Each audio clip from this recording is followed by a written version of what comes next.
Hi friends, welcome to வருஷமாதி vlog. இன்னைக்கு vlog வந்து எங்கள் ஊர் மயானக்குள்ள விலாக் தான் உங்களுக்கு ஷேர் பண்ணிக்க போகிறேன். நைட்டு ஒரு 12-1 ஆகிடும் அந்த குடல் பிடுங்கிறது நடக்கிறதுக்கு. நாங்கள் வந்து ஒரு 10:30 மணிக்கு மேலே சாப்பிட்டுட்டு அதுக்கப்புறம் வந்து போயிருந்தோம். ஒரு 11 மணி இருக்கும்னு நினைக்கிறேன். அப்போ தான் வந்து கோயிலுக்கு வந்து போயிருந்தோம்.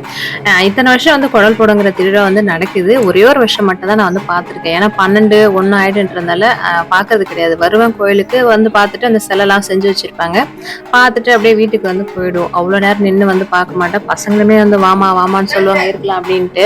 இது வரைக்கும் நான் பார்த்தது கிடையாது. ஒரே ஒரு வருஷம் மட்டும் தான் பார்த்துருக்கேன். மற்றபடி பார்த்துட்டு வந்துடுவோம். இந்த வருஷமும் அதே மாதிரி தான்.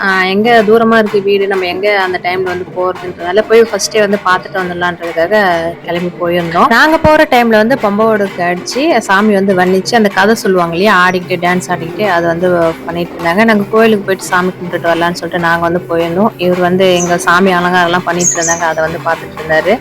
இது வந்து உட்காந்து வேற பார்ப்பாங்க நிறைய பேர். அதை பார்த்தா அது கதை சொல்லி டான்ஸ் ஆடுறாங்க இல்லையா, அதெல்லாம் வந்து புரியும். ஒரு கதை சொல்லி தான் இது வந்து இந்த டான்ஸ் மாதிரி ஆடி வந்து சொல்லுவாங்க.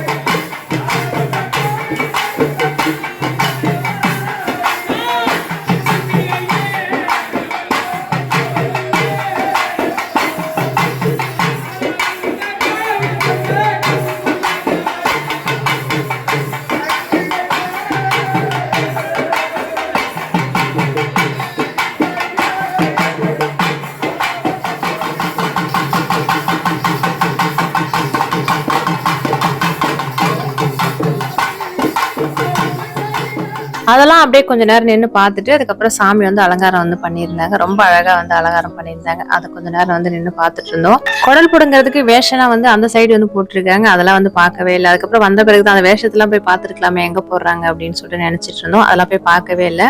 சாமி மட்டும் அலங்காரம் பண்ணி வச்சிருந்தாங்க. அங்கே வந்து சாமி கும்பிட்டுட்டு அடுத்ததா வந்து பக்கத்துல வந்து குடல் பிடுங்கிறதுக்காக சிலை வந்து செஞ்சிருப்பாங்க. எல்லா வருஷமுமே வந்து இங்க இந்த இடத்துல தான் வந்து செய்வாங்க.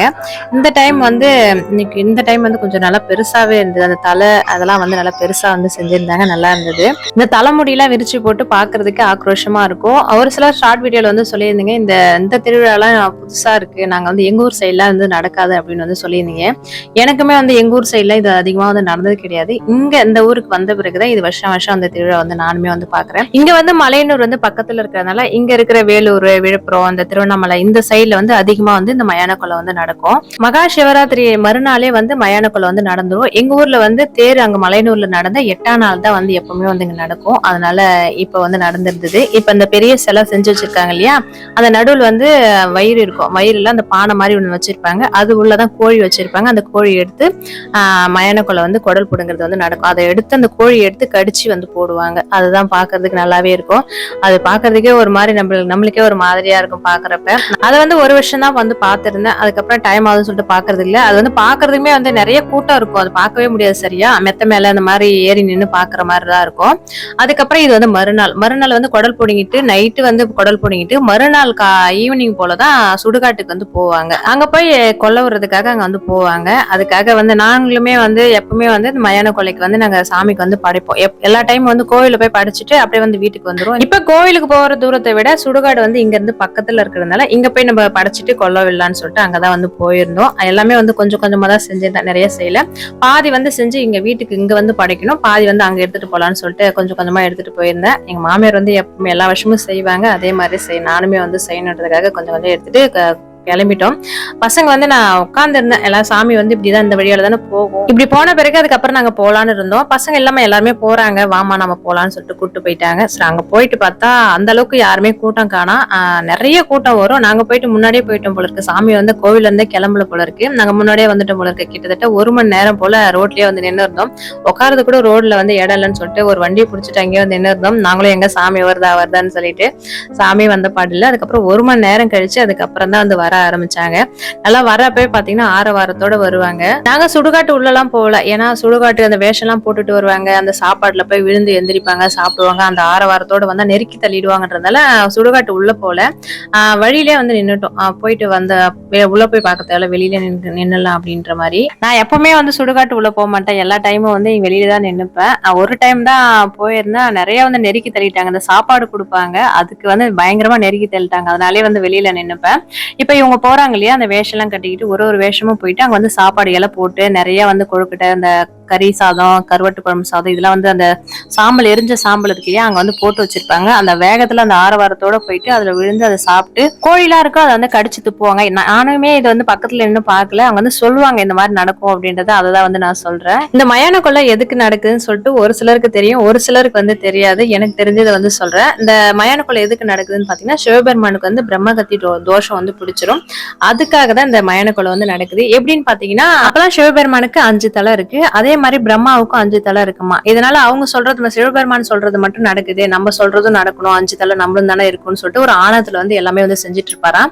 அந்த மாதிரி நடக்கிறப்ப கைலாயத்துக்கு ஒரு நாள் வந்து பிரம்மா வருவாராம். அப்ப வந்து பார்வதி தாயார் வந்து 5 தலை தானே இருக்கு பிரம்மாவுக்கும், அதனால வந்து சுவாமின்னு சொல்லிட்டு பிரம்மா வந்து கூப்பிட்டுருவாங்களாம். எனக்கும் சிவபெருமானுக்கும் எனக்கும் வந்து வித்தியாசம் தெரியலையா, என்ன வந்து சுவாமின்னு கூப்பிடுறேன்னு சொல்லிட்டு ஒரு ஆணவத்துல சிரிச்சுட்டு போவாராம். இதை போய் பார்வதி தாயார் போய் சிவபெருமானிட்ட முறையிடுவாங்களாம். இதுல வந்து கோபம் அடைஞ்ச சிவபெருமான் வந்து பிரம்மாவோட ஒரு தலையை வந்து கிள்ளி எரிஞ்சிட்டு வரான். அந்த அப்படி தலையை கிள்ளி எரிஞ்சதால பிரம்மா வந்து சாபம் கொடுப்பாரா, உனக்கு வந்து பிரம்மகத்தி தோஷம் வந்து பிடிக்கட்டும், நீ கிள்ளிய தலை வந்து உன் கையோட வந்து ஒட்டிக்கும், நீ சாப்பாடு வந்து இல்லாம அப்படி பிச்சைக்கார மாதிரிதான் அலைவ, அந்த அப்படி உனக்கு சாப்பாடு கிடைச்சாலும் அந்த கையில இருக்கு இல்லையா, அந்த கபாலமே வந்து சாப்பிட்டுரும் அப்படின்ற மாதிரி சாபம் வந்து கொடுத்துருவாரு.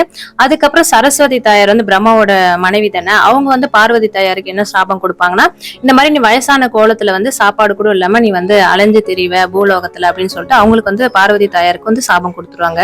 அப்படியே அலைஞ்சு திரிஞ்சு ஆதிபராசக்தி வந்து மலையனூர்ல வந்து இருப்பாங்க. சிவராத்திரி அன்னைக்கு சிவபெருமான் வருவாரு. அந்த மகா சிவராத்திரி அன்னைக்கு தான் அந்த கொழுக்கட்டை கல்லை இதெல்லாம் வந்து 3 உருண்டையா உருட்டி அந்த கபாலத்துக்கு வந்து போடுவாங்க, சாப்பாடா போடுவாங்க. அந்த மாதிரி 2 உருண்டை வந்து போடுவாங்க, அந்த கபாலமே வந்து சாப்பிட்டுருவோம். 3வது உருண்டை போடுற மாதிரி போட்டு கீழே வந்து உருட்டி விட்டுருவாங்க. இந்த கபாலம் அந்த 2 உருண்டை சாப்பிட்டது இல்லையா, அந்த டேஸ்ட்ல வந்து அந்த 3வது உருண்டையும் சாப்பிடறதுக்கு சிவபெருமான் கையில இருந்து கீழே இறங்கி வந்துரும். அந்த மாதிரி கீழே இறங்கி வந்து சாப்பிடறப்ப காலால வந்து ஓங்கி மிதிச்சிருவாங்க. இதனால சிவபெருமானுக்கு இருந்த பிரம்மகத்தி தோஷம் வந்து நீங்கிடும். ஆனாலுமே ஆதிபராசக்திக்கு கோபம் குறையாதனால அவரை சாந்தப்படுத்துறதுக்கு தான் தேர்ல வந்து பவனி வருவாங்க. இப்படிதான் வந்து மலையனூர்ல வந்து தேர் திருவிழாவும் மயான கொலையும் வந்து நடக்குது. அந்த மயான கொலை வந்து அங்க சுடுகாட்டுல தான் நடந்துதான், அந்த விதமா தான் சுடுகாட்டுல வந்து இந்த மயான கொலை வந்து நடக்குது எப்பவுமே.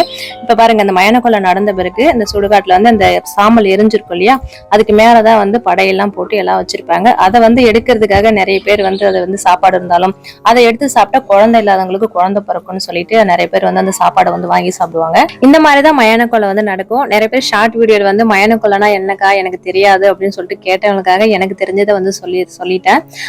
மயான கொலை வந்து சாமி வந்து வெளியிலே நிற்கும், அந்த வேஷம் போட்டவங்க எல்லாம் போயிட்டு அங்க படையில போட்டிருப்பாங்க, அதை வந்து சாப்பிட்டுட்டு வெளியே வந்துருவாங்க. அந்த காலையில இருந்து விரதம் இருந்ததுன்னா எல்லாம் பண்றாங்க, அதனால டயர்ட் ஆகி வெளியில வந்துருவாங்க. அதுக்கப்புறம் அங்காளம்ம வேஷம் வந்து போட்டிருக்காங்க இல்லையா, அவங்க வந்து எல்லாருக்கும் வந்து விபூதி இந்த மாதிரிலாம் வந்து இட்டு விடுவாங்க. நாங்க வரப்ப கூட்டமே இல்லாம இருந்தது, இப்ப பாருங்க அவ்வளவு கூட்டம் வந்துருச்சு. போன் வந்து பாத்தீங்கன்னா இவர்கிட்ட போயிடுச்சு, இவர் வந்து உள்ள போயிட்டு வீடியோ எடுக்கிறதுக்காக போன் எடுத்துட்டு போயிட்டாரு. நாங்க வந்து சாமி வந்து படைக்கிறதுக்கு கொழுக்கட்டை கல்லெல்லாம் வச்சுட்டு இருக்கோம், இவர் வர மாதிரியே தெரியல. இவர் ஒரு பக்கம் எங்களை தேடிட்டு இருக்காரு போல இருக்கு, நாங்க ஒரு பக்கம் இவரை வந்து தேடிட்டு இருக்கோம். இந்த மாதிரி அந்த இதெல்லாம் சரி போன் எங்க வச்சிருக்காருன்னு தெரியல சொல்லிட்டு நான் சாமி வந்து படைச்சு எல்லாருக்கும் வந்து கொழுக்கட்டை கல்லை எல்லாமே கொடுத்துட்டேன். அதுக்கப்புறம் இந்த மயான கொலை வந்து நடந்து முடிஞ்ச பிறகு கருவாட்டு குழம்பு சாதம் வந்து போடுவாங்க, பிரியாணி, இந்த மாதிரி யார் யார் என்ன வேண்டிக்கிறாங்களோ அது வந்து சாப்பாடு வந்து கொடுப்பாங்க. சாப்பாடு வாங்கி சாப்பிட முடியாது, அந்த அளவுக்கு வந்து சாப்பாடு நிறைய கொடுப்பாங்க. நான் வந்து அன்னைக்கு வியாழக்கிழமை இல்லையா, அன்னைக்கு வந்து நான் சாப்பிட மாட்டேன்றதால பசங்க வந்து வாங்கி சாப்பிட்டாங்க, பிரியாணி கொடுத்தாங்க, அதை வந்து வாங்கி சாப்பிட்டாங்க. கருவாட்டு குழம்பு சாதம் வந்து கொஞ்சமா வாங்கிட்டு வந்திருந்தோம், அந்த கப்பு எடுத்துட்டு போனோம் இல்லையா, அந்த கப்புல தான் வந்து வாங்கியிருந்தோம். ஒரு வழியா அவர் வந்து எங்க காணும்னு தேடி ஒரு வேலை வந்து இப்பதான் வந்து கண்டுபிடிச்சோமே. இவர் ஒரு பக்கம் எங்களை தேடுறாரா, நாங்க ஒரு பக்கம் தேடி இப்பதான் வந்து கண்டே பிடிச்சோம். அதுக்கப்புறம் கொல்ல விரதெல்லாம் முடிஞ்ச பிறகு மணி ஒரு 6 மணிக்கு மேல ஆயிடுச்சு, 6:30 இருக்கும்னு நினைக்கிறேன். அப்பதான் வந்து சாமி வந்து மறுபடியும் வந்து கோயிலுக்கு வந்து கிளம்பிட்டாங்க. எப்பவுமே கோயில் வந்து சாமி கிளம்புறப்ப சீக்கிரமா கிளம்பிடும், இந்த டைம் வந்து லேட் ஆனதால இங்க வந்து போறதே பாத்தீங்கன்னா கொஞ்சம் இருட்டுற மாதிரி தான் இருந்தது. அந்த மாதிரி இருட்டிட்ட பிறகுதான் சாமி வந்து போற மாதிரி இருந்தது. சாப்பாடு பாருங்க கொடுத்துக்கிட்டே போறாங்க, அந்த மாதிரி சாப்பாடு வந்து வாங்கி சாப்பிட முடியாது, அவ்வளவு சாப்பாடு வந்து கொடுத்துட்டே இருப்பாங்க. வரப்ப எப்படி ஆரவாரத்தோட வந்தாங்களோ அதே மாதிரி போறப்பையும் ஆரவாரத்தோட வந்து கோயிலுக்கு வந்து கிளம்பிடுவாங்க. பாக்குறதுக்கே நல்லா இருக்கும். நாங்க இப்ப 2 வருஷமா தான் சுடுகாட்டுக்கு வரோம், மத்தபடி நாங்க கோயில் வந்து படிச்சுட்டு அப்படியே வந்து வீட்டுக்கு போயிடுவோம். இப்ப வந்து வந்து பாக்குறதுக்கு நல்லாவே இருக்குன்ட்டு. அதுக்கப்புறம் வந்து வீட்டுக்கு வந்து வீட்டுல வந்து படைக்கிறதுக்கு எடுத்து வச்சுட்டு போனோம் இல்லையா, அதை வந்து நான் படைப்போம். எப்பவுமே இந்த மாதிரிதான் நம்ம குலதெய்வம் இல்லையா அங்காளமா, அதனால அங்க வந்து கொல்லை விட்டுட்டு வீட்டுக்கு வந்து படைப்போம். அதே மாதிரி எல்லாமே ரெடி பண்ணி வச்சுட்டு போயிருந்தேன். சாமிக்கு வந்து பூ வச்சு பிரசாதம் எல்லாம் எடுத்து வச்சு படைக்க வேண்டியதுதான். இன்னைக்கு வியாழக்கிழமை வேற, காலையில இருந்து நிறைய வேலை, இந்த கொழுக்கட்டை செய்யணும், கல்ல இது பண்ணணும், எல்லாமே ரெடி பண்ணியிருந்தேன். அது இல்லாம வியாழக்கிழமை பூஜை ஜாமான் கிளீன் பண்ணணும், பூஜை ரூம் வீடெல்லாம் தொடச்சி மாக்கோலம் எல்லாம் போட்டு வச்சுட்டு தான் போயிருந்தேன். இன்னைக்கு ரொம்ப டயர்ட் ஆயிடுச்சு. ஏன்னா காலையில இருந்து வேலை, பூஜை வேலைகள் இந்த வேலை செஞ்சிருந்தேன். அதுக்கப்புறம் வந்து கொல்ல வர்றதுக்கு சமையல் எல்லாம் செஞ்சதுனால ரொம்ப டயர்ட் ஆயிடுச்சு. சாமி படிச்சுட்டு எப்ப போய் உட்காரலாம், கொஞ்ச நேரம் ரெஸ்ட் எடுக்கலாம் போல இருந்தது. இந்த மாதிரிதான் எங்க ஊர்ல வந்து மயானக்குள்ள நடக்கும். உங்க ஊர்ல வந்து மயானக்குள்ள நடக்குமான்னு சொல்லிட்டு கமெண்ட்ல வந்து சொல்லுங்க. எப்படி இருந்தது எங்க ஊர் மயானக்குள்ள திருவிழான்ட்டு கமெண்ட்ல வந்து சொல்லுங்க. இதோட இந்த vlog வந்து முடிச்சுக்கிறேன். இந்த வீடியோ பிடிச்சிருந்தா லைக் பண்ணுங்க. இப்பதான் சேனலை ஃபர்ஸ்ட் டைம் பாக்குறீங்க, மறக்காம சப்ஸ்கிரைப் பண்ணுங்க.